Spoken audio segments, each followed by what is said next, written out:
അയിമൊന്നേ പട്ടിയും തേങ്ങൊക്കെ ചാടുന്നുണ്ട്. പിന്നെ ഇടുന്ന സമയത്തേ അയിമക്കൊന്നും ചാടണ്ട. ലക്ഷങ്ങള് വിലയുള്ള സാധനമൊക്കെ. അല്ല മുതലാളി, നിങ്ങക്ക് എന്ത് തന്നു പണി? കോളേജ് പ്രൊഫസറാ. അല്ല, നിങ്ങൾക്ക് മാസം എന്ത് കിട്ടൂ? ഒരു 1.5 ലക്ഷമൊക്കെ ഉണ്ടാവും. അത് ഇത്തിരി അധികല്ലേന്ന്? ഇത് പഠിക്കേണ്ട സമയത്തേ മാവുമ്മയും തെങ്ങുമ്മയും കയറി നടന്നു. അതിന് അസൂയപ്പെട്ടൊരു കാര്യമില്ല.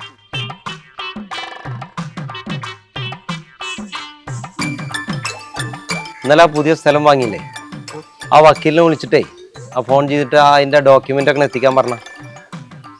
അല്ല സാറേ, 2 ദിവസമായിട്ട് ഈ ഫോണ് ഒന്നും കിട്ടണില്ല. കേങ്ങാവേ? കേങ്ങല്ലടാ, കഴുത ഹാങ് ആവുക. കാണാ എന്റെ